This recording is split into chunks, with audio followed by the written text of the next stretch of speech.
लूका रचित सुसमाचार 12वां अध्याय। इतने में जब हजारों की भीड़ लग गई, यहाँ तक कि एक दूसरे पर गिरे पड़ते थे, तो वह सबसे पहले अपने चेलों से कहने लगा कि फरीसियों के कपट रूपी खमीर से चौकस रहना। कुछ ढपा नहीं जो खोला न जाएगा, और न कुछ छिपा है जो जाना न जाएगा। इसलिए जो कुछ तुमने अंधेरे में कहा है वह उजाले में सुना जाएगा, और जो तुमने कोठरियों में कानों कान कहा है वह कोठों पर प्रचार किया जाएगा। परंतु मैं तुमसे जो मेरे मित्र हो कहता हूं कि जो शरीर को घात करते हैं परंतु उसके पीछे और कुछ नहीं कर सकते, उनसे मत डरो। मैं तुम्हें चिताता हूं कि तुम्हें किससे डरना चाहिए। घात करने के बाद जिसको नरक में डालने का अधिकार है उसी से डरो, वरन मैं तुमसे कहता हूं उसी से डरो। क्या 2 पैसे की 5 गौरैयां नहीं बिकती? तो भी परमेश्वर उनमें से एक को भी नहीं भूलता। वरन तुम्हारे सिर के सब बाल भी गिने हुए हैं, सो डरो नहीं, तुम बहुत गौरैयों से बढ़कर हो। मैं तुमसे कहता हूं, जो कोई मनुष्यों के सामने मुझे मान लेगा, उससे मनुष्य का पुत्र भी परमेश्वर के स्वर्गदूतों के सामने मान लेगा। परंतु जो मनुष्यों के सामने मुझे इनकार करे, उसका परमेश्वर के स्वर्गदूतों के सामने इनकार किया जाएगा। जो कोई मनुष्य के पुत्र के विरोध में कोई बात कहे, उसका वह अपराध क्षमा किया जाएगा, परंतु जो पवित्र आत्मा की निंदा करे, उसका अपराध क्षमा न किया जाएगा। जब लोग तुम्हें सभाओं और हाकिमों और अधिकारियों के सामने ले जाएं, तो चिंता न करना कि हम किस रीति से या क्या उत्तर दें या क्या कहें, क्योंकि पवित्र आत्मा उसी घड़ी तुम्हें सिखा देगा कि क्या कहना चाहिए। फिर भीड़ में से एक ने उससे कहा, हे गुरु, मेरे भाई से कह कि पिता की संपत्ति मुझे बांट दे। उसने उससे कहा, हे मनुष्य, किसने मुझे तुम्हारा न्यायी या बांटने वाला नियुक्त किया है? और उसने उनसे कहा, चौकस रहो और हर प्रकार के लोभ से अपने आप को बचाए रखो, क्योंकि किसी का जीवन उसकी संपत्ति की बहुतायत से नहीं होता। उसने उनसे एक दृष्टांत कहा कि किसी धनवान की भूमि में बड़ी उपज हुई। तब वह अपने मन में विचार करने लगा कि मैं क्या करूं, क्योंकि मेरे यहां जगह नहीं जहां अपनी उपज इत्यादि रखूं। और उसने कहा, मैं यह करूंगा, मैं अपनी बखारियां तोड़कर उनसे बड़ी बनाऊंगा और वहां अपना सब अन्न और संपत्ति रखूंगा, और अपने प्राण से कहूंगा कि प्राण, तेरे पास बहुत वर्षों के लिए बहुत संपत्ति रखी है, चैन कर खा पी सुख से रह। परंतु परमेश्वर ने उससे कहा, हे मूर्ख, इसी रात को तेरा प्राण तुझसे ले लिया जाएगा।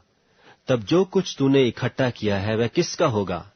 ऐसा ही वह मनुष्य भी है जो अपने लिए धन बटोरता है, परंतु परमेश्वर की दृष्टि में धनी नहीं। फिर उसने अपने चेलों से कहा, इसलिए मैं तुमसे कहता हूं, अपने प्राण की चिंता न करो कि हम क्या खाएंगे, न अपने शरीर की कि क्या पहनेंगे, क्योंकि भोजन से प्राण और वस्त्र से शरीर बढ़कर है। कौवों पर ध्यान दो, वे न बोते हैं न काटते, न उनके भंडार और न खत्ता होता है, तो भी परमेश्वर उन्हें पालता है। तुम्हारा मूल्य पक्षियों से कहीं अधिक है। तुम में से ऐसा कौन है जो चिंता करने से अपनी अवस्था में एक घड़ी भी बढ़ा सकता है? इसलिए यदि तुम सबसे छोटा काम भी नहीं कर सकते, तो और बातों के लिए क्यों चिंता करते हो? सोसनों के पेड़ों पर ध्यान करो कि वे कैसे बढ़ते हैं। वे न परिश्रम करते न काटते हैं। तो भी मैं तुमसे कहता हूं कि सुलेमान भी अपने सारे विभव में उनमें से किसी एक के समान वस्त्र पहने हुए न था। इसलिए यदि परमेश्वर मैदान की घास को जो आज है और कल भाड़ में झोंकी जाएगी ऐसा पहनाता है, तो हे अल्प विश्वासियों, वह तुम्हें क्यों न पहनाएगा? और तुम इस बात की खोज में न रहो कि क्या खाएंगे और क्या पिएंगे, और न संदेह करो, क्योंकि संसार की जातियां इन सब वस्तुओं की खोज में रहती हैं, और तुम्हारा पिता जानता है कि तुम्हें इन वस्तुओं की आवश्यकता है। परंतु उसके राज्य की खोज में रहो, तो ये वस्तुएं भी तुम्हें मिल जाएंगी। हे छोटे झुंड, मत डर, क्योंकि तुम्हारे पिता को यह भाया है कि तुम्हें राज्य दे। अपनी संपत्ति बेचकर दान कर दो, और अपने लिए ऐसे बटुए बनाओ जो पुराने नहीं होते, अर्थात स्वर्ग पर ऐसा धन इकट्ठा करो जो घटता नहीं और जिसके निकट चोर नहीं जाता और कीड़ा नहीं बिगाड़ता, क्योंकि जहां तुम्हारा धन है वहां तुम्हारा मन भी लगा रहेगा। तुम्हारी कमरें बंधी रहें और तुम्हारे दिए जलते रहें, और तुम उन मनुष्यों के समान बनो जो अपने स्वामी की बाट देख रहे हो कि वह ब्याह से कब लौटेगा, कि जब वह आकर द्वार खटखटाए तो तुरंत उसके लिए खोल दें। धन्य है वे दास जिन्हें स्वामी आकर जागते पाए। मैं तुमसे सच कहता हूं कि वह कमर बांधकर उन्हें भोजन करने को बैठाएगा और पास आकर उनकी सेवा करेगा। यदि वह रात के दूसरे पहर या तीसरे पहर में आकर उन्हें जागते पाए तो वे दास धन्य हैं। परंतु तुम यह जान लो कि यदि घर का स्वामी जानता कि चोर किस घड़ी आएगा तो जागता रहता और अपने घर में सेंध लगने न देता। तुम भी तैयार रहो, क्योंकि जिस घड़ी तुम सोचते भी नहीं उसी घड़ी मनुष्य का पुत्र आ जावेगा। तब पतरस ने कहा, हे प्रभु, क्या यह दृष्टांत तू हम ही से या सबसे कहता है? प्रभु ने कहा, वह विश्वास योग्य और बुद्धिमान भंडारी कौन है जिसका स्वामी उसे नौकर चाकरों पर सरदार ठहराए कि उन्हें समय पर सीधा दे। धन्य है वह दास जिसे उसका स्वामी आकर ऐसा ही करते पाए। मैं तुमसे सच कहता हूं, वह उसे अपनी सब संपत्ति पर सरदार ठहराएगा। परंतु यदि वह दास सोचने लगे कि मेरा स्वामी आने में देर कर रहा है और दासों और दासियों को मारने पीटने और खाने पीने और पियक्कड़ होने लगे, तो उस दास का स्वामी ऐसे दिन कि वह उसकी बाट जोहता न रहे और ऐसी घड़ी जिसे वह जानता न हो आएगा और उसे भारी ताड़ना देकर उसका भाग अविश्वासियों के साथ ठहराएगा। और वह दास जो अपने स्वामी की इच्छा जानता था और तैयार न रहा और न उसकी इच्छा के अनुसार चला, बहुत मार खाएगा। परंतु जो नहीं जानकर मार खाने की योग्य काम करे वह थोड़ी मार खाएगा। इसलिए जिसे बहुत दिया गया है उससे बहुत मांगा जाएगा, और जिसे बहुत सौंपा गया है उससे बहुत मांगेंगे। मैं पृथ्वी पर आग लगाने आया हूं, और क्या चाहता हूं केवल यह कि अभी सुलग जाती। मुझे तो एक बपतिस्मा लेना है, और जब तक वह न हो ले तब तक मैं कैसी सकेती में रहूंगा। क्या तुम समझते हो कि मैं पृथ्वी पर मिलाप कराने आया हूं? मैं तुमसे कहता हूं नहीं, वरन अलग कराने आया हूं, क्योंकि अब से एक घर में 5 जन आपस में विरोध रखेंगे, 3 2 से और 2 3 से। पिता पुत्र से और पुत्र पिता से विरोध रखेगा, माँ बेटी से और बेटी माँ से, सास बहू से और बहू सास से विरोध रखेगी। और उसने भीड़ से भी कहा, जब बादल को पश्चिम से उठते देखते हो तो तुरंत कहते हो कि वर्षा होगी, और ऐसा ही होता है। और जब दक्षिणा चलती देखते हो तो कहते हो कि लूह चलेगी, और ऐसा ही होता है। हे कपटियों, तुम धरती और आकाश के रूप में भेद कर सकते हो, परंतु इस युग के विषय में क्यों भेद करना नहीं जानते? और तुम आप ही निर्णय क्यों नहीं कर लेते कि उचित क्या है? जब तू अपने मुद्दई के साथ हाकिम के पास जा रहा है तो मार्ग ही में उससे छूटने का यत्न कर ले। ऐसा न हो कि वह तुझे न्यायी के पास खींच ले जाए और न्यायी तुझे प्यादे को सौंपे और प्यादा तुझे बंदी गृह में डाल दे। मैं तुमसे कहता हूं कि जब तक तू दमड़ी दमड़ी भर न देगा तब तक वहां से छूटने न पाएगा। लूका रचित सुसमाचार 13वां अध्याय। उस समय कुछ लोग आ पहुंचे और उससे उन गलीलियों की चर्चा करने लगे जिनका लोहू पिलातुस ने उन्हीं के बलिदानों के साथ मिलाया था। यह सुन उसने उनसे उत्तर में यह कहा, क्या तुम समझते हो कि ये गलीली और सब गलीलियों से पापी थे कि उन पर ऐसी विपत्ति पड़ी? मैं तुमसे कहता हूं कि नहीं, परंतु यदि तुम मन न फिराओगे तो तुम सब भी इसी रीति से नाश होगे। या क्या तुम समझते हो कि वे 18 जन जिन पर शीलोह का गुम्मट गिरा और वे दबकर मर गए, यरूशलेम के और सब रहने वालों से अधिक अपराधी थे? मैं तुमसे कहता हूं कि नहीं, परंतु यदि तुम मन न फिराओगे तो तुम भी सब इसी रीति से नाश होगे। फिर उसने यह दृष्टांत भी कहा कि किसी की अंगूर की बारी में एक अंजीर का पेड़ लगा हुआ था। वह उसमें फल ढूंढने आया, परंतु न पाया। तब उसने बारी के रखवाले से कहा, देख, 3 वर्ष से मैं इस अंजीर के पेड़ में फल ढूंढने आता हूं, परंतु नहीं पाता। इसे काट डाल कि यह भूमि को भी क्यों रोके रहे।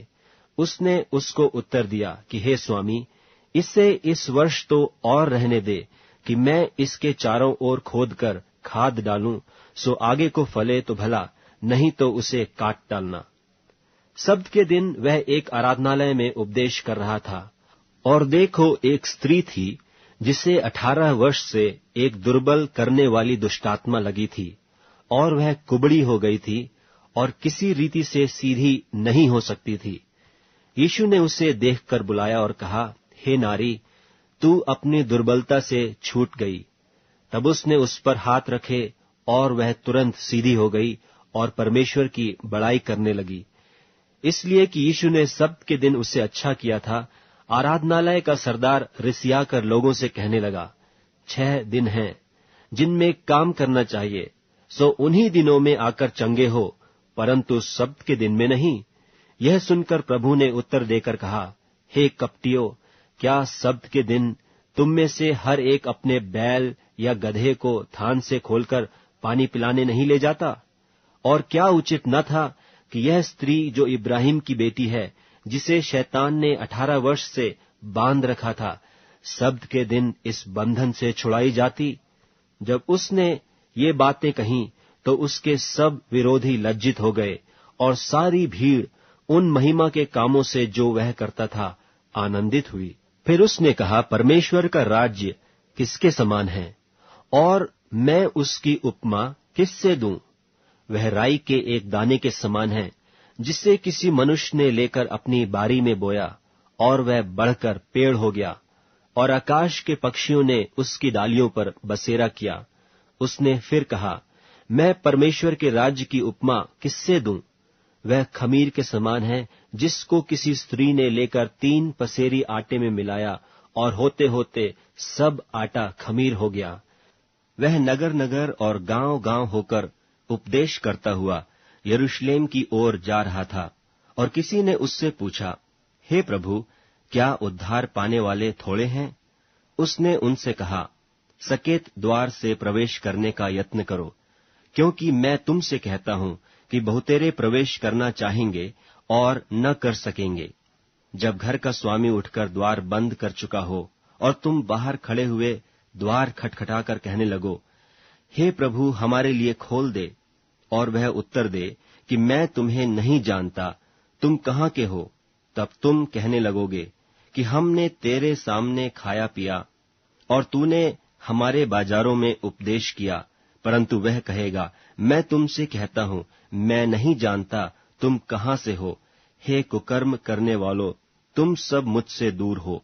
वहां रोना और दांत पीसना होगा, जब तुम इब्राहिम और इसहाक और याकूब और सब भविष्यद्वक्ताओं को परमेश्वर के राज में बैठे और अपने आप को बाहर निकाले हुए देखोगे, और पूर्व और पश्चिम, उत्तर और दक्षिण से लोग आकर परमेश्वर के राज के भोज में भागी होंगे।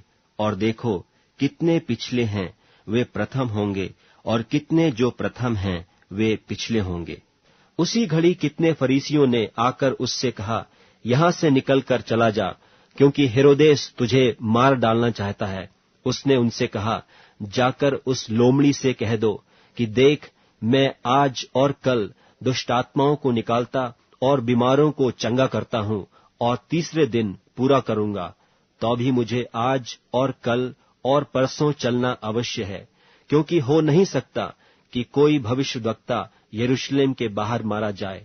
हे यरूशलेम, हे यरूशलेम, तू जो भविष्यद्वक्ताओं को मार डालती है और जो तेरे पास भेजे गए उन्हें पत्थरवाह करती है, कितनी ही बार मैंने यह चाहा कि जैसे मुर्गी अपने बच्चों को अपने पंखों के नीचे इकट्ठे करती है, वैसे ही मैं भी तेरे बालकों को इकट्ठे करूं, पर तुमने यह न चाहा। देखो, तुम्हारा घर तुम्हारे लिए उजाड़ छोड़ा जाता है, और मैं तुमसे कहता हूं, जब तक तुम न कहोगे कि धन्य है वह जो प्रभु के नाम से आता है, तब तक तुम मुझे फिर कभी न देखोगे।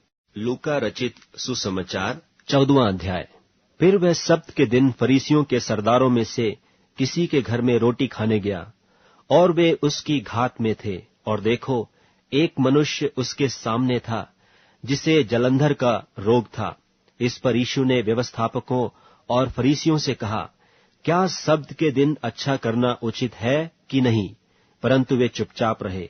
तब उसने उसे हाथ लगाकर चंगा किया और जाने दिया, और उनसे कहा कि तुम में से ऐसा कौन है जिसका गदहा या बैल कुएं में गिर जाए और वह सब्त के दिन उसे तुरंत बाहर न निकाल ले? वे इन बातों का कुछ उत्तर न दे सके। जब उसने देखा कि नेवताहारी लोग क्योंकर मुख्य मुख्य जगहें चुन लेते हैं, तो एक दृष्टांत देकर उनसे कहा, जब कोई तुझे ब्याह में बुलाए तो मुख्य जगह में न बैठना। कहीं ऐसा न हो कि उसने तुझसे भी किसी बड़े को नेवता दिया हो, और जिसने तुझे और उसे दोनों को नेवता दिया है आकर तुझसे कहे कि इसको जगह दे, और तब तुझे लज्जित होकर सबसे नीची जगह में बैठना पड़े। पर जब तू बुलाया जाए तो सबसे नीची जगह जा बैठ, कि जब वह जिसने तुझे नेवता दिया है आए तो तुझसे कहे कि हे मित्र, आगे बढ़कर बैठ। तब तेरे साथ बैठने वालों के सामने तेरी बड़ाई होगी, क्योंकि जो कोई अपने आप को बड़ा बनाएगा वह छोटा किया जाएगा, और जो कोई अपने आप को छोटा बनाएगा वह बड़ा किया जाएगा। तब उसने अपने नेवता देने वाले से भी कहा, जब तू दिन का या रात का भोज करे तो अपने मित्रों या भाइयों या कुटुंबियों या धनवान पड़ोसियों को न बुला, कहीं ऐसा न हो कि वे भी तुझे नेवता दें और तेरा बदला हो जाए। परंतु जब तू भोज करे तो कंगालों, टुंडों, लंगड़ों और अंधों को बुला, तब तू धन्य होगा, क्योंकि उनके पास तुझे बदला देने को कुछ नहीं, परंतु तुझे धर्मियों के जी उठने पर इसका प्रतिफल मिलेगा। उसके साथ भोजन करने वालों में से एक ने ये बातें सुनकर उससे कहा, धन्य है वह जो परमेश्वर के राज में रोटी खाएगा।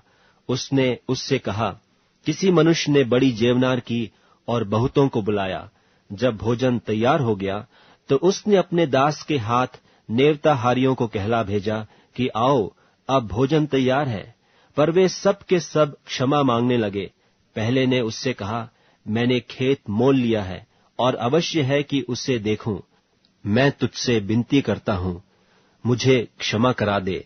दूसरे ने कहा, मैंने 5 जोड़े बैल मोल लिए हैं और उन्हें परखने जाता हूं। मैं तुझसे विनती करता हूं, मुझे क्षमा करा दे। एक और ने कहा, मैंने ब्याह किया है, इसलिए मैं नहीं आ सकता। उस दास ने आकर अपने स्वामी को ये बातें कह सुनाई। तब घर के स्वामी ने क्रोध में आकर अपने दास से कहा, नगर के बाजारों और गलियों में तुरंत जाकर कंगालों, टुंडों, लंगड़ों और अंधों को यहां ले आओ। दास ने फिर कहा, हे स्वामी, जैसे तूने कहा था वैसे ही किया गया है, और फिर भी जगह है। स्वामी ने दास से कहा, सड़कों पर और बाड़ों की ओर जाकर लोगों को बरबस ले ही आ, ताकि मेरा घर भर जाए। क्योंकि मैं तुमसे कहता हूं कि उन नेवते हुओं में से कोई मेरी जेवनार को न चखेगा। और जब बड़ी भीड़ उसके साथ जा रही थी, तो उसने पीछे फिरकर उनसे कहा, यदि कोई मेरे पास आए और अपने पिता और माता और पत्नी और लड़के बालों और भाइयों और बहनों वरन अपने प्राण को भी अप्रिय न जाने, तो वह मेरा चेला नहीं हो सकता। और जो कोई अपना क्रूस न उठाए और मेरे पीछे न आए, वह भी मेरा चेला नहीं हो सकता। तुम में से कौन है कि गढ़ बनाना चाहता हो और पहले बैठकर खर्च न जोड़े कि पूरा करने की विसात मेरे पास है कि नहीं? कहीं ऐसा न हो कि जब नेव डालकर तैयार न कर सके तो सब देखने वाले यह कहकर उसे ठट्ठों में उड़ाने लगें कि यह मनुष्य बनाने तो लगा पर तैयार न कर सका। या कौन ऐसा राजा है कि दूसरे राजा से युद्ध करने जाता हो और पहले बैठकर विचार न कर ले कि जो 20,000 लेकर मुझ पर चढ़ा आता है, क्या मैं 10,000 लेकर उसका सामना कर सकता हूं कि नहीं? नहीं तो उसके दूर रहते ही वह दूतों को भेजकर मिलाप करना चाहेगा। इसी रीति से तुम में से जो कोई अपना सब कुछ त्याग न दे, तो वह मेरा चेला नहीं हो सकता। नमक तो अच्छा है, परंतु यदि नमक का स्वाद बिगड़ जाए, तो वह किस वस्तु से स्वादिष्ट किया जाएगा? वह न तो भूमि के और न खाद के लिए काम में आता है। उसे तो लोग बाहर फेंक देते हैं। जिसके सुनने के कान हो वह सुन ले। लूका रचित सुसमाचार 15वां अध्याय। सब चुंगी लेने वाले और पापी उसके पास आया करते थे ताकि उसकी सुने। और फरीसी और शास्त्री कुड़कुड़ाकर कहने लगे कि यह तो पापियों से मिलता है और उनके साथ खाता भी है। तब उसने उनसे यह दृष्टांत कहा, तुम में से कौन है जिसकी 100 भेड़ें हों और उनमें से एक खो जाए, तो 99 को जंगल में छोड़कर उस खोई हुई को जब तक मिल न जाए खोजता न रहे? और जब मिल जाती है तब वह बड़े आनंद से उसे कांधे पर उठा लेता है और घर में आकर मित्रों और पड़ोसियों को इकट्ठे करके कहता है, मेरे साथ आनंद करो, क्योंकि मेरी खोई हुई भेड़ मिल गई है। या कौन ऐसी स्त्री होगी जिसके पास 10 सिक्के हों और उनमें से एक खो जाए, तो वह दिया बार कर और घर झाड़ बुहार कर जब तक मिल न जाए जी लगाकर खोजती न रहे?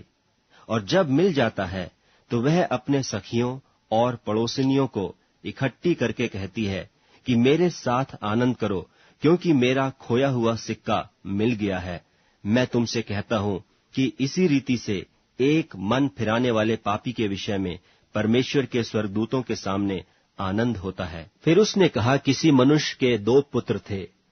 उनमें से छुटके ने पिता से कहा कि हे पिता, संपत्ति में से जो भाग मेरा हो वह मुझे दे दीजिए। उसने उनको अपनी संपत्ति बांट दी। और बहुत दिन न बीते थे कि छुटका पुत्र सब कुछ इकट्ठा करके एक दूर देश को चला गया और वहां कुकर्म में अपनी संपत्ति उड़ा दी। जब वह सब कुछ खर्च कर चुका तो उस देश में बड़ा अकाल पड़ा और वह कंगाल हो गया। और वह उस देश के निवासियों में से एक के यहां जा पड़ा। उसने उसे अपने खेतों में सुअर चराने के लिए भेजा और वह चाहता था कि उन फलियों से जिन्हें सुअर खाते थे अपना पेट भरे, और उसे कोई कुछ नहीं देता था। जब वह अपने आपे में आया तब कहने लगा कि मेरे पिता के कितने ही मजदूरों को भोजन से अधिक रोटी मिलती है और मैं यहां भूखा मर रहा हूं। मैं अब उठकर अपने पिता के पास जाऊंगा और उससे कहूंगा कि पिताजी, मैंने स्वर्ग के विरोध में और तेरी दृष्टि में पाप किया है। अब इस योग्य नहीं रहा कि तेरा पुत्र कहलाऊं। मुझे अपने एक मजदूर की नाई रख ले। तब वह उठकर अपने पिता के पास चला। वह अभी दूर ही था कि उसके पिता ने उसे देखकर तरस खाया और दौड़कर उसे गले लगाया और बहुत चूमा। पुत्र ने उससे कहा, पिताजी, मैंने स्वर्ग के विरोध में और तेरी दृष्टि में पाप किया है और अब इस योग्य नहीं रहा कि तेरा पुत्र कहलाऊं। परंतु पिता ने अपने दासों से कहा, झट अच्छे से अच्छा वस्त्र निकालकर उसे पहनाओ और उसके हाथ में अंगूठी और पांव में जूतियां पहनाओ और पला हुआ बछड़ा लाकर मारो, ताकि हम खाएं और आनंद मनावें, क्योंकि मेरा यह पुत्र मर गया था फिर जी गया है, खो गया था अब मिल गया है। और वे आनंद करने लगे। परंतु उसका जेठा पुत्र खेत में था, और जब वह आते हुए घर के निकट पहुंचा तो उसने गाने बजाने और नाचने का शब्द सुना। और उसने एक दास को बुलाकर पूछा, यह क्या हो रहा है?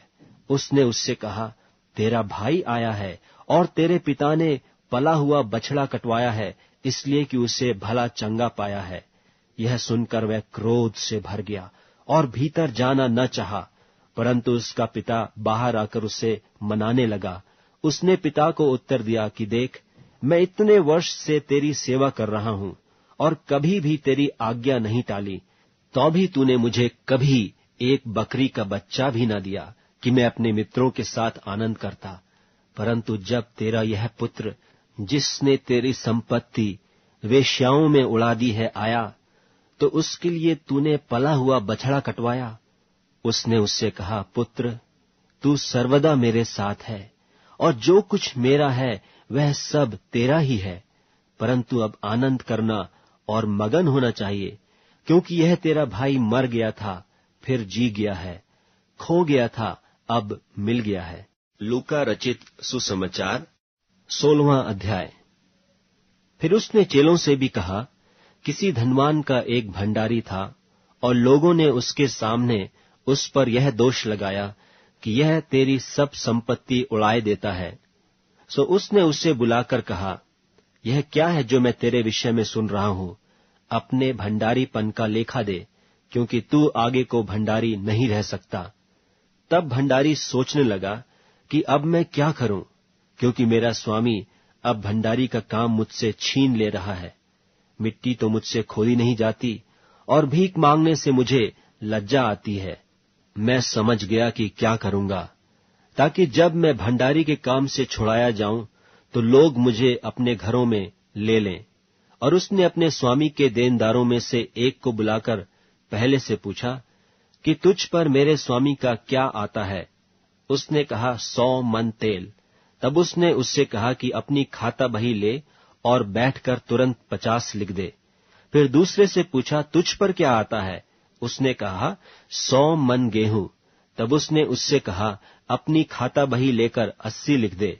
स्वामी ने उस अधर्मी भंडारी को सराहा कि उसने चतुराई से काम किया है, क्योंकि इस संसार के लोग अपने समय के लोगों के साथ रीति व्यवहारों में ज्योति के लोगों से अधिक चतुर हैं। और मैं तुमसे कहता हूं कि अधर्म के धन से अपने लिए मित्र बना लो, ताकि जब वह जाता रहे तो वे तुम्हें अनंत निवासों में ले लें। जो थोड़े से थोड़े में सच्चा है वह बहुत में भी सच्चा है, और जो थोड़े से थोड़े में अधर्मी है वह बहुत में भी अधर्मी है। इसलिए जब तुम अधर्म के धन में सच्चे न ठहरे तो सच्चा तुम्हें कौन सौंपेगा? और यदि तुम पराये धन में सच्चे न ठहरे तो जो तुम्हारा है उसे तुम्हें कौन देगा? कोई दास 2 स्वामियों की सेवा नहीं कर सकता, क्योंकि वह तो एक से बैर और दूसरे से प्रेम रखेगा, या एक से मिला रहेगा और दूसरे को तुच्छ जानेगा। तुम परमेश्वर और धन दोनों की सेवा नहीं कर सकते। फरीसी जो लोभी थे, ये सब बातें सुनकर उससे ठट्ठों में उड़ाने लगे। उसने उनसे कहा, तुम तो मनुष्यों के सामने अपने आप को धर्मी ठहराते हो, परंतु परमेश्वर तुम्हारे मन को जानता है, क्योंकि जो वस्तु मनुष्यों की दृष्टि में महान है वह परमेश्वर के निकट घृणित है। व्यवस्था और भविष्यद्वक्ता यूहन्ना तक रहे, उस समय से परमेश्वर के राज्य का सुसमाचार सुनाया जा रहा है, और हर कोई उसमें प्रबलता से प्रवेश करता है। आकाश और पृथ्वी का टल जाना व्यवस्था के एक बिंदु के मिट जाने से सहज है। जो कोई अपनी पत्नी को त्याग कर दूसरी से ब्याह करता है वह व्यभिचार करता है, और जो कोई ऐसी त्यागी हुई स्त्री से ब्याह करता है वह भी व्यभिचार करता है। एक धनवान मनुष्य था जो बैंजनी कपड़े और मलमल पहनता और प्रतिदिन सुख विलास और धूमधाम के साथ रहता था। और लाजर नाम का एक कंगाल घावों से भरा हुआ उसकी डेवढ़ी पर छोड़ दिया जाता था, और वह चाहता था कि धनवान की मेज पर की झूठन से अपना पेट भरे, वरन कुत्ते भी आकर उसके घावों को चाटते थे। और ऐसा हुआ कि वह कंगाल मर गया, और स्वर्गदूतों ने उसे लेकर इब्राहिम की गोद में पहुंचाया, और वह धनवान भी मरा और गाड़ा गया। और अधोलोक में उसने पीड़ा में पड़े हुए अपनी आंखें उठाईं, और दूर से इब्राहिम की गोद में लाजर को देखा, और उसने पुकार कर कहा, हे पिता इब्राहिम, मुझ पर दया करके लाजर को भेज दे, ताकि वह अपनी उंगली का सिरा पानी में भिगोकर मेरी जीभ को ठंडी करे, क्योंकि मैं इस ज्वाला में तड़प रहा हूं। परंतु इब्राहिम ने कहा, हे पुत्र, स्मरण कर कि तू अपने जीवन में अच्छी वस्तुएं ले चुका है, और वैसे ही लाजर बुरी वस्तुएं, परंतु अब वह यहां शांति पा रहा है और तू तड़प रहा है। और इन सब बातों को छोड़ हमारे और तुम्हारे बीच एक भारी गड्ढा ठहराया गया है, कि जो यहां से उस पार तुम्हारे पास जाना चाहें वे न जा सकें, और न कोई वहां से इस पार हमारे पास आ सके। उसने कहा, तो हे पिता, मैं तुझसे विनती करता हूं कि तू उसे मेरे पिता के घर भेज, क्योंकि मेरे 5 भाई हैं, वह उनके सामने इन बातों की गवाही दे, ऐसा न हो कि वे भी इस पीड़ा की जगह में आएं। इब्राहिम ने उससे कहा, उनके पास तो मूसा और भविष्यद्वक्ताओं की पुस्तकें हैं, वे उनकी सुने। उसने कहा, नहीं हे पिता इब्राहिम, पर यदि कोई मरे हुओं में से उनके पास जाए तो वे मन फिराएंगे। उसने उससे कहा कि जब वे मूसा और भविष्यद्वक्ताओं की नहीं सुनते, तो यदि मरे हुओं में से कोई जी भी उठे तो भी उसकी नहीं मानेंगे। लूका रचित सुसमाचार 17वां अध्याय। फिर उसने अपने चेलों से कहा, हो नहीं सकता कि ठोकरें न लगें, परंतु हाय उस मनुष्य पर जिसके कारण वे आती हैं। जो इन छोटों में से किसी एक को ठोकर खिलाता है, उसके लिए यह भला होता कि चक्की का पाट उसके गले में लटकाया जाता और वह समुद्र में डाल दिया जाता। सचेत रहो, यदि तेरा भाई अपराध करे तो उससे समझा, और यदि पछताए तो उससे क्षमा कर। यदि दिन भर में वह 7 बार तेरा अपराध करे और 7 बार तेरे पास फिर आकर कहे कि मैं पछताता हूं, तो उसे क्षमा कर। तब प्रेरितों ने प्रभु से कहा, हमारा विश्वास बढ़ा। प्रभु ने कहा कि यदि तुमको राई के दाने के बराबर भी विश्वास होता, तो तुम इस तूत के पेड़ से कहते कि वह जड़ से उखड़कर समुद्र में लग जा, तो वह तुम्हारी मान लेता। पर तुम में से ऐसा कौन है जिसका दास हल जोतता या भेड़ें चराता हो, और जब वह खेत से आए तो उससे कहे, तुरंत आकर भोजन करने बैठ, और यह न कहे कि मेरा खाना तैयार कर, और जब तक मैं खाऊं पीऊं तब तक कमर बांधकर मेरी सेवा कर, इसके बाद तू भी खा पी लेना। क्या वह उस दास का निहोरा मानेगा कि उसने वे ही काम किए जिसकी आज्ञा दी गई थी? इसी रीति से तुम भी जब उन कामों को कर चुको जिसकी आज्ञा तुम्हें दी गई थी, तो कहो, हम निकम्मे दास हैं कि जो हमें करना चाहिए था वही किया है। और ऐसा हुआ कि वह यरूशलेम को जाते हुए सामरिया और गलील के बीच से होकर जा रहा था, और किसी गांव में प्रवेश करते समय उसे 10 कोढ़ी मिले, और उन्होंने दूर खड़े होकर ऊंचे शब्द से कहा, हे यीशु, हे स्वामी, हम पर दया कर। उसने उन्हें देखकर कहा, जाओ और अपने 23 याजकों को दिखाओ, और जाते ही जाते वे शुद्ध हो गए। तब उनमें से एक यह देखकर कि मैं चंगा हो गया हूं, ऊंचे शब्द से परमेश्वर की बड़ाई करता हुआ लौटा, और यीशु के पांवों पर मुंह के बल गिरकर उसका धन्यवाद करने लगा, और वह सामरी था। इस पर यीशु ने कहा, क्या 10 शुद्ध न हुए? तो फिर वे 9 कहाँ हैं? क्या इस परदेशी को छोड़ कोई और न निकला जो परमेश्वर की बड़ाई करता? तब उसने उससे कहा, उठकर चला जा, तेरे विश्वास ने तुझे चंगा किया है। जब फरीसियों ने उससे पूछा कि परमेश्वर का राज्य कब आएगा, तो उसने उनको उत्तर दिया कि परमेश्वर का राज्य प्रगट रूप से नहीं आता, और लोग यह न कहेंगे कि देखो यहाँ है या वहाँ है, क्योंकि देखो परमेश्वर का राज्य तुम्हारे बीच में है।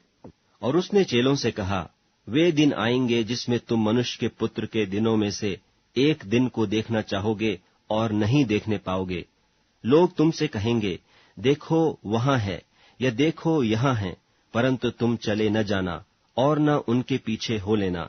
क्योंकि जैसे बिजली आकाश की एक ओर से कौंधकर आकाश की दूसरी ओर चमकती है, वैसे ही मनुष्य का पुत्र भी अपने दिन में प्रकट होगा। परंतु पहले अवश्य है कि वह बहुत दुख उठाए, और इस युग के लोग उसे तुच्छ ठहराएं। जैसा नूह के दिनों में हुआ था, वैसा ही मनुष्य के पुत्र के दिनों में भी होगा। जिस दिन तक नूह जहाज पर न चढ़ा, उस दिन तक लोग खाते पीते थे और उनमें ब्याह शादी होती थी। तब जल प्रलय ने आकर उन सब को नाश किया।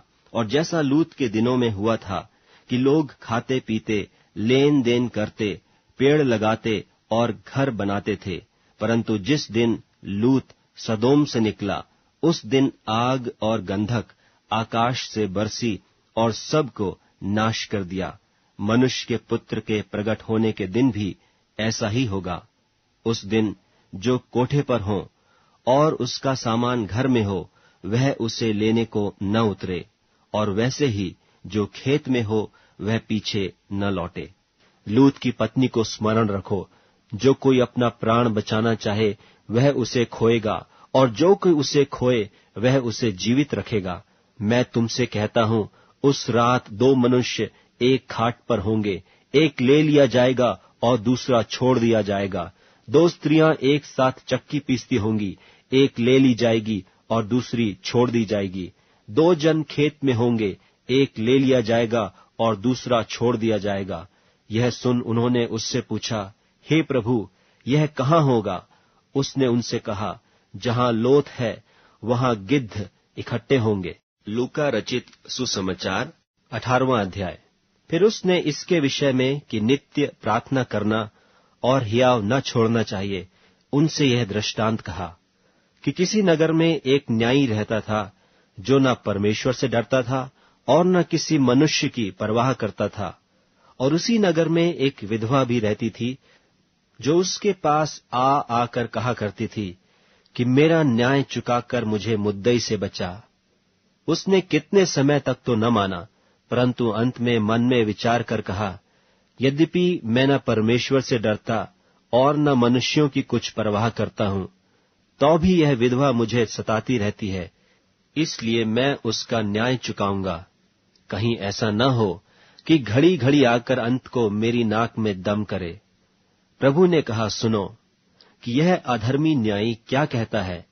सो क्या परमेश्वर अपने चुने हुओं का न्याय न चुकाएगा, जो रात दिन उसकी दुहाई देते रहते? और क्या वह उनके विषय में देर करेगा? मैं तुमसे कहता हूं, वह तुरंत उनका न्याय चुकाएगा। तो भी मनुष्य का पुत्र जब आएगा, तो क्या वह पृथ्वी पर विश्वास पाएगा? और उसने कितनों से, जो अपने ऊपर भरोसा रखते थे कि हम धर्मी हैं और औरों को तुच्छ जानते थे, यह दृष्टांत कहा कि 2 मनुष्य मंदिर में प्रार्थना करने के लिए गए। एक फरीसी था और दूसरा चुंगी लेने वाला। फरीसी खड़ा होकर अपने मन में यूं प्रार्थना करने लगा कि हे परमेश्वर, मैं तेरा धन्यवाद करता हूं कि मैं और मनुष्यों की नाई अंधेर करने वाला, अन्यायी और व्यभिचारी नहीं, और न इस चुंगी लेने वाले के समान हूं। मैं सप्ताह में 2 बार उपवास करता हूं। मैं अपनी सब कमाई का 10वां अंश भी देता हूं। परंतु चुंगी लेने वाले ने दूर खड़े होकर स्वर्ग की ओर आंखें उठाना भी न चाहा, वरन अपनी छाती पीट पीट कर कहा, हे परमेश्वर, मुझ पापी पर दया कर। मैं तुमसे कहता हूं कि वह दूसरा नहीं, परंतु यही मनुष्य धर्मी ठहराया जाकर अपने घर गया। क्योंकि जो कोई अपने आप को बड़ा बनाएगा वह छोटा किया जाएगा, और जो अपने आप को छोटा बनाएगा वह बड़ा किया जाएगा। फिर लोग अपने बच्चों को भी उसके पास लाने लगे कि वह उन पर हाथ रखे, और चेलों ने देखकर उन्हें डांटा। यीशु ने बच्चों को पास बुलाकर कहा, बालकों को मेरे पास आने दो और उन्हें मना न करो, क्योंकि परमेश्वर का राज्य ऐसों ही का है। मैं तुमसे सच कहता हूं कि जो कोई परमेश्वर के राज्य को बालक की नाई ग्रहण न करेगा, वह उसमें कभी प्रवेश करने न पाएगा। किसी सरदार ने उससे पूछा, हे उत्तम गुरु, अनंत जीवन का अधिकारी होने के लिए मैं क्या करूं? यीशु ने उससे कहा, तू मुझे उत्तम क्यों कहता है? कोई उत्तम नहीं, केवल एक, अर्थात परमेश्वर। तू आज्ञाओं को तो जानता है कि व्यभिचार न करना, हत्या न करना और चोरी न करना, झूठी गवाही न देना और अपने पिता और अपनी माता का आदर करना। उसने कहा, मैं तो इन सब को लड़कपन ही से मानता आया हूं। यह सुन यीशु ने उससे कहा, तुझ में अब भी एक बात की घटी है। अपना सब कुछ बेचकर कंगालों को बांट दे, और तुझे स्वर्ग में धन मिलेगा, और आकर मेरे पीछे हो ले। वह यह सुनकर बहुत उदास हुआ, क्योंकि वह बड़ा धनी था। यीशु ने उसे देखकर कहा, धनवानों का परमेश्वर के राज्य में प्रवेश करना कैसा कठिन है।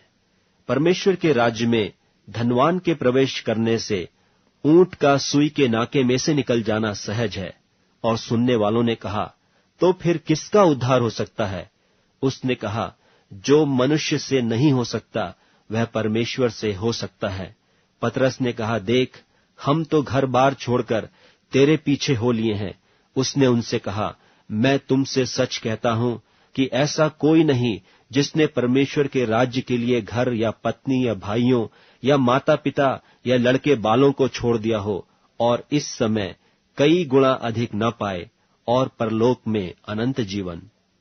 फिर उसने 12 को साथ लेकर उनसे कहा, देखो, हम यरूशलेम को जाते हैं और जितनी बातें मनुष्य के पुत्र के लिए भविष्यवक्ताओं के द्वारा लिखी गई हैं वे सब पूरी होंगी, क्योंकि वह अन्य जातियों के हाथ में सौंपा जाएगा और वे उसे ठट्ठों में उड़ाएंगे और उसका अपमान करेंगे और उस पर थूकेंगे और उसे कोड़े मारेंगे और घात करेंगे और वह तीसरे दिन जी उठेगा।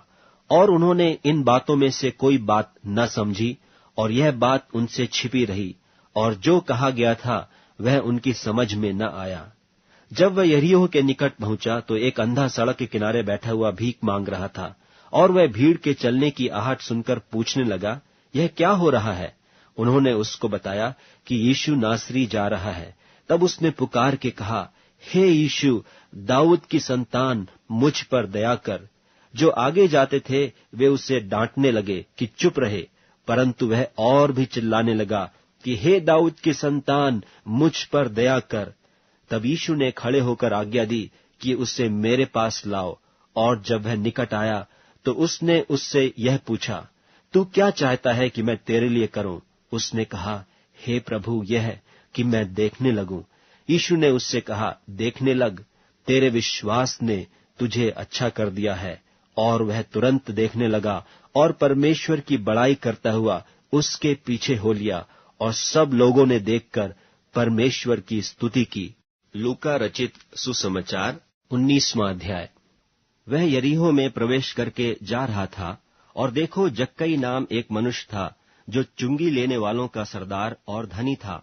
वह यीशु को देखना चाहता था कि वह कौन सा है, परंतु भीड़ के कारण देख न सकता था, क्योंकि वह नाटा था। तब उसको देखने के लिए वह आगे दौड़कर एक गूलर के पेड़ पर चढ़ गया, क्योंकि वह उसी मार्ग से जाने वाला था। जब यीशु उस जगह पहुंचा तो ऊपर दृष्टि करके उससे कहा, हे जक्कई, झट उतर आ, क्योंकि आज मुझे तेरे घर में रहना अवश्य है। वह तुरंत उतरकर आनंद से उसे अपने घर को ले गया। यह देखकर सब लोग कुड़कुड़ाकर कहने लगे, वह तो एक पापी मनुष्य के यहाँ जा उतरा है। जक्कई ने खड़े होकर प्रभु से कहा, हे प्रभु, देख, मैं अपनी आधी संपत्ति कंगालों को देता हूँ, और यदि किसी का कुछ भी अन्याय करके ले लिया है तो उसे चौगुना फेर देता हूँ। तब यीशु ने उससे कहा, आज इस घर में उद्धार आया है, इसलिए कि यह भी इब्राहिम का एक पुत्र है, क्योंकि मनुष्य का पुत्र खोए हुओं को ढूंढने और उनका उद्धार करने आया है। जब वे ये बातें सुन रहे थे तो उसने एक दृष्टांत कहा, इसलिए कि वह यरूशलेम के निकट था और वे समझते थे कि परमेश्वर का राज्य अभी प्रकट हुआ चाहता है। सो उसने कहा, एक धनी मनुष्य दूर देश को चला ताकि राजपद पाकर फिर आए, और उसने अपने दासों में से 10 को बुलाकर उन्हें 10 मोहरें दी और उनसे कहा, मेरे लौट आने तक लेन देन करना। परंतु उसके नगर के रहने वाले उससे बैर रखते थे और उसके पीछे दूतों के द्वारा कहला भेजा कि हम नहीं चाहते कि यह हम पर राज्य करे। जब वह राजपद पाकर लौट आया तो ऐसा हुआ कि उसने अपने दासों को, जिन्हें रोकड़ दी थी, अपने पास बुलवाया ताकि मालूम करे कि उन्होंने लेन देन से क्या क्या कमाया। तब पहले ने आकर कहा, हे स्वामी, तेरे मुहर से 10 और मोहरें कमाई हैं। उसने उससे कहा, धन्य हे उत्तम दास, तुझे धन्य है, तू बहुत ही थोड़े में विश्वासी निकला, अब 10 नगरों पर अधिकार रख। दूसरे ने आकर कहा, हे स्वामी, तेरी मुहर से 5 और मोहरें कमाई हैं। उसने उससे भी कहा कि तू भी 5 नगरों पर हाकिम हो जा। तीसरे ने आकर कहा, हे स्वामी, देख, तेरी मोहरें यह है, जिसे मैंने अंगोछे में बांध रखी, क्योंकि मैं तुझसे डरता था, इसलिए कि तू कठोर मनुष्य है। जो तूने नहीं रखा उसे उठा लेता है, और जो तूने नहीं बोया उसे काटता है। उसने उससे कहा, हे दुष्ट दास, मैं तेरे ही मुंह से तुझे दोषी ठहराता हूं। तू मुझे जानता था कि कठोर मनुष्य हूं। जो मैंने नहीं रखा उसे उठा लेता, और जो मैंने नहीं बोया उसे काटता हूं। तो तूने मेरे रुपये कोठी में क्यों नहीं रख दिए कि मैं आकर ब्याज समेत ले लेता? और जो लोग निकट खड़े थे, उसने उनसे कहा, वह मुहर उससे ले लो, और जिसके पास 10 मुहरें हैं उसे दे दो। उन्होंने उससे कहा, हे स्वामी, उसके पास 10 मोहरें तो हैं। मैं तुमसे कहता हूं कि जिसके पास है उसे दिया जाएगा, और जिसके पास नहीं, उससे वह भी जो उसके पास है ले लिया जाएगा। परंतु मेरे उन बैरियों को, जो नहीं चाहते थे कि मैं उन पर राज्य करूं, उनको यहां लाकर मेरे सामने घात करो। ये बातें कहकर वह यरूशलेम की ओर उनके आगे आगे चला। और जब वह जैतून नाम पहाड़ पर बैतफगे और बैतनिय्याह के पास पहुंचा, तो उसने अपने चेलों में से 2 को यह कह के भेजा कि सामने के गांव में जाओ, और उसमें पहुंचते ही एक गदही का बच्चा, जिस पर कभी कोई सवार नहीं हुआ, बंधा हुआ तुम्हें मिलेगा, उसे खोलकर लाओ। और यदि कोई तुमसे पूछे कि क्यों खोलते हो, तो यह कह देना कि प्रभु को इसका प्रयोजन है। जो भेजे गए थे, उन्होंने जाकर जैसा उसने उनसे कहा था वैसा ही पाया। जब वे गधे के बच्चे को खोल रहे थे, तो उसके मालिकों ने उनसे पूछा, इस बच्चे को क्यों खोलते हो? उन्होंने कहा, प्रभु को इसका प्रयोजन है। वे उसको यीशु के पास ले आए और अपने कपड़े उस बच्चे पर डालकर यीशु को उस पर सवार किया। जब वह जा रहा था, तो वे अपने कपड़े मार्ग में बिछाते जाते थे, और निकट आते हुए जब वह जैतून पहाड़ की ढलान पर पहुंचा, तो चेलों की सारी मंडली उन सब सामर्थ के कामों के कारण जो उन्होंने देखे थे, आनंदित होकर बड़े शब्द से परमेश्वर की स्तुति करने लगी कि धन्य है वह राजा जो प्रभु के नाम से आता है, स्वर्ग में शांति और आकाश मंडल में महिमा हो। तब भीड़ में से कितने फरीसी उससे कहने लगे, हे गुरु, अपने चेलों को डांट। उसने उत्तर दिया कि तुमसे कहता हूं, यदि ये चुप रहें तो पत्थर चिल्ला उठेंगे। जब वह निकट आया तो नगर को देखकर उस पर रोया और कहा, क्या ही भला होता कि तू ही इसी दिन में कुशल की बातें जानता, परंतु अब वे तेरी आंखों से छिप गई हैं। क्योंकि वे दिन तुझ पर आएंगे कि तेरे बैरी मोर्चा बांधकर तुझे घेर लेंगे और चारों ओर से तुझे दबाएंगे, और तुझे और तेरे बालकों को जो तुझ में हैं मिट्टी में मिलाएंगे, और तुझ में पत्थर पर पत्थर भी न छोड़ेंगे, क्योंकि तूने वह अवसर जब तुझ पर कृपा दृष्टि की गई न पहचाना। तब वह मंदिर में जाकर बेचने वालों को बाहर निकालने लगा और उनसे कहा, लिखा है कि मेरा घर प्रार्थना का घर होगा, परंतु तुमने उसे डाकुओं की खोह बना दिया है। और वह प्रतिदिन मंदिर में उपदेश करता था, और महायाजक और शास्त्री और लोगों के रईस उसे नाश करने का अवसर ढूंढते थे, परंतु कोई उपाय न निकाल सके कि यह किस प्रकार करें, क्योंकि सब लोग बड़ी चाह से उसकी सुनते थे। लूका रचित सुसमाचार 20वां अध्याय। एक दिन ऐसा हुआ कि जब वह मंदिर में लोगों को उपदेश देता और सुसमाचार सुना रहा था, तो महायाजक और शास्त्री पुरनियों के साथ पास आकर खड़े हुए और कहने लगे कि हमें बता, तू इन कामों को किस अधिकार से करता है, और वह कौन है जिसने तुझे यह अधिकार दिया है? उसने उनको उत्तर दिया कि मैं भी तुमसे एक बात पूछता हूं, मुझे बताओ, यूहन्ना का बपतिस्मा स्वर्ग की ओर से था या मनुष्यों की ओर से था? तब वे आपस में कहने लगे कि यदि हम कहें स्वर्ग की ओर से, तो वह कहेगा, फिर तुमने उसकी प्रतीति क्यों न की? और यदि हम कहें मनुष्यों की ओर से, तो सब लोग हमें पत्थरवाह करेंगे, क्योंकि वे सचमुच जानते हैं कि यूहन्ना भविष्यद्वक्ता था। सो उन्होंने उत्तर दिया, हम नहीं जानते कि वह किसकी ओर से था। यीशु ने उनसे कहा, तो मैं भी तुमको नहीं बताता कि मैं ये काम किस अधिकार से करता हूं। तब वह लोगों से यह दृष्टांत कहने लगा कि किसी मनुष्य ने दाख की बारी लगाई और किसानों को उसका ठेका दे दिया और बहुत दिनों के लिए परदेश चला गया।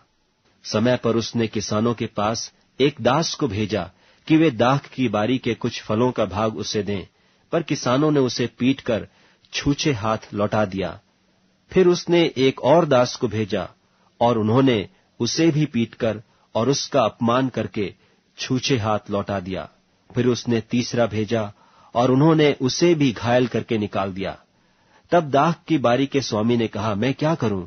मैं अपने प्रिय पुत्र को भेजूंगा, क्या जाने वे उसका आदर करें। जब किसानों ने उसे देखा तो आपस में विचार करने लगे कि यह तो वारिस है, आओ हम उसे मार डालें कि मीरास हमारी हो जाए। और उन्होंने उसे दाख की बारी के बाहर निकालकर मार डाला। इसलिए दाख की बारी का स्वामी उनके साथ क्या करेगा? वह आकर उन किसानों को नाश करेगा और दाख की बारी औरों को सौंपेगा। यह सुनकर उन्होंने कहा, परमेश्वर ऐसा न करे।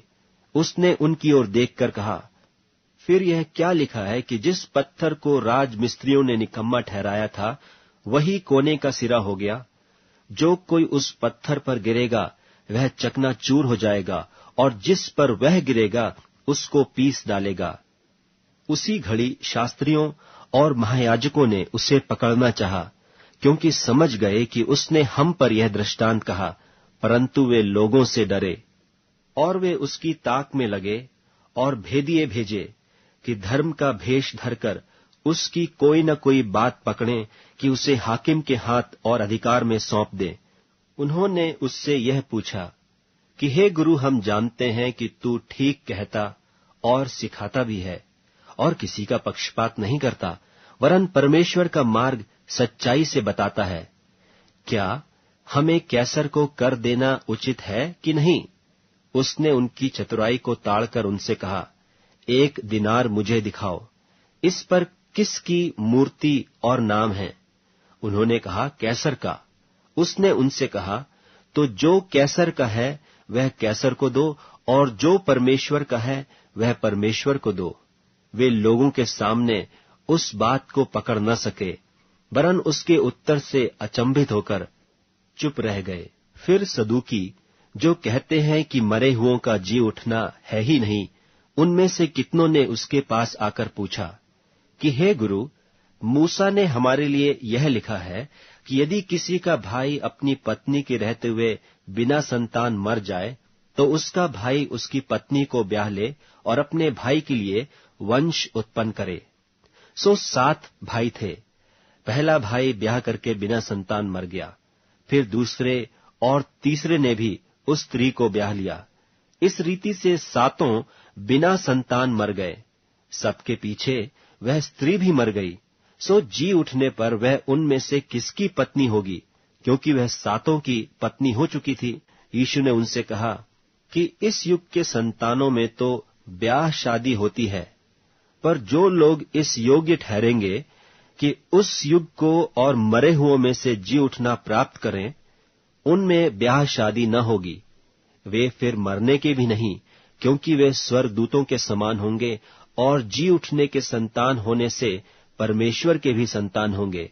परंतु इस बात को कि मरे हुए जी उठते हैं, मूसा ने भी झाड़ी की कथा में प्रकट की है कि वह प्रभु को इब्राहिम का परमेश्वर और इसहाक का परमेश्वर और याकूब का परमेश्वर कहता है।